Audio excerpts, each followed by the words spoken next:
BTS News Today. Behind the glittering stage lights, the cheers of the audience, and the cameras that follow their every move, there lies a story that has never been openly spoken. A story not about Billboard charts, not about complex choreography, and not about the countless awards they have won.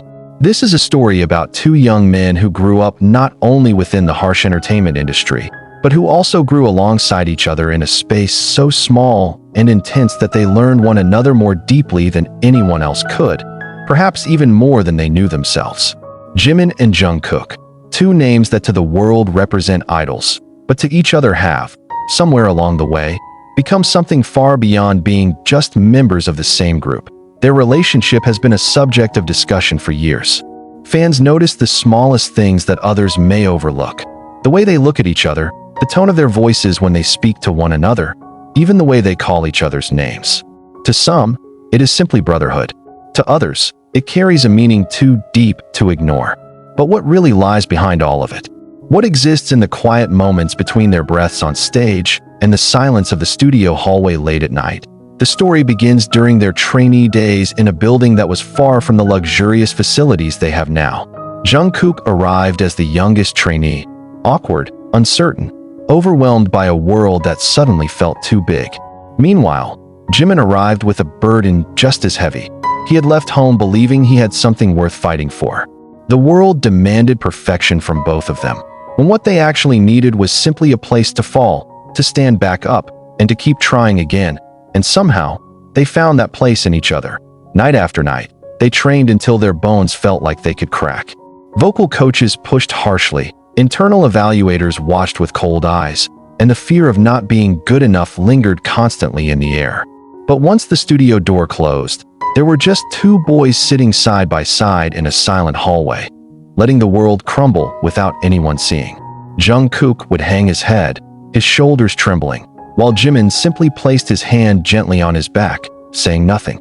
Because sometimes words only make wounds more visible.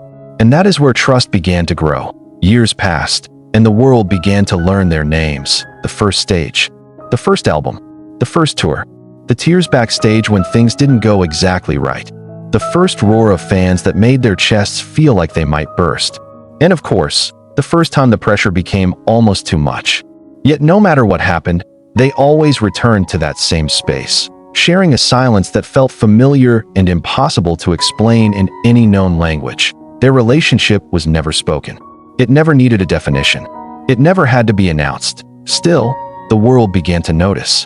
Fans saw how Jungkook always looked for Jimin first after every concert, how Jimin always made sure Jungkook had eaten even when he himself had no appetite, how they protected each other without needing cameras to capture it, how something gentle, fragile, and nearly sacred had grown between them. As they grew, the world demanded more.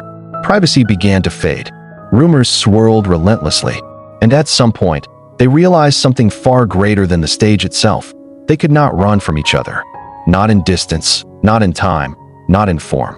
And here is where the story the public never hears truly begins. One night, a year they never mentioned in any interview. They were in an old practice room in the old building. The lights were dim, the music had stopped, and the world felt far away. Jungkook looked at Jimin with eyes shining not from exhaustion, but from fear. Fear of losing the one thing he was most afraid to lose.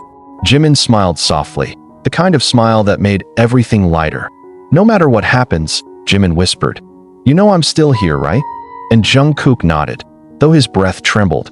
That promise became something stronger than words.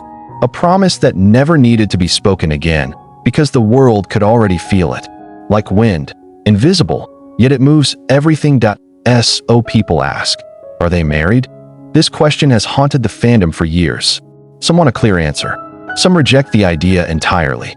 And others simply want to believe that their bond is too pure to be labeled by the world. But if there is one truth, it is this. Their relationship is a commitment that has never needed rings, vows, or ceremonies. The world may call it friendship. The world may call it brotherhood. But whatever it is home. Home is not a place. Home is where the heart returns. And Jimin is home to Jungkook. Jungkook is home to Jimin. That is the truth. Everything else is just noise from outside the glass. Noise that will never understand the softness of the world inside. There were days when they occupied the same space, yet the world tried to separate them in ways subtle and cruel. As popularity soared, cameras grew closer. As their music expanded to the global stage, their lives were no longer theirs alone. Managers, schedules, contracts, corporate expectations, and the gaze of the world became invisible walls between them. Yet strangely, the more the world tried to pull them apart, the closer they held on. One night after a concert in Tokyo, their bodies still warm from adrenaline, neither of them had removed their makeup. They sat on the hotel balcony overlooking a city glowing like a sea of fallen stars. The air was cold, but neither of them felt it. Jungkook rested his head on Jimin's shoulder, a habit that never disappeared despite the world watching more closely. Jimin didn't move, simply carrying the weight as he always had. "You know," Jungkook said softly, afraid that speaking too loudly would break something delicate. "The older I get, the more I understand something." "What is it?" Jimin asked gently. "That I've never been afraid of the world. I'm not afraid of the stage, or of what people say, or even of failing someday." Jungkook paused. "There's only one thing I'm afraid of." Jimin already knew. He always knew, but he waited anyway. "I'm afraid of losing you." The words fell softly, but they landed like metal dropped in an empty room. Loud, sharp, undeniable. Jimin inhaled slowly. There were many things he could have said, but just like those old trainee nights, he knew some answers shouldn't be spoken. He simply laced his fingers with Jungkook's. Small, simple, but it held a whole world inside it. "You won't lose me," Jimin finally replied. "Unless you stop looking at me." Jungkook shook his head like a child. "I never stopped." There were days that weren't as gentle. There was a time, early in a particularly difficult year, when schedules were heavy, when an album had to be completed, when pressure came from every direction. They argued, not in a dramatic way, no shouting, no anger that smashed objects. Instead, the kind of argument that hurts more, silence. Jimin felt Jungkook pulling away. Jungkook felt Jimin pushing too hard. Both were tired. Both tried to be strong, for the group, for the fans, for the company, for the legacy they were expected to uphold.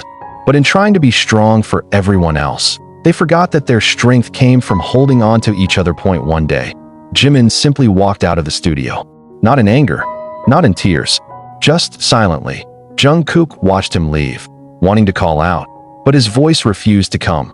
That night, Jimin walked alone through the cold Seoul streets, snow falling lightly, store lights flickering in the winter air.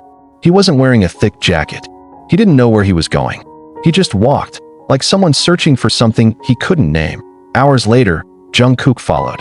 Not in a car. Not with staff. Not with a manager. He followed on foot, with the same exhausted steps, breath shaky, face flushed from the cold. When he finally found Jimin standing at a bridge overlooking the Han River, he didn't say anything.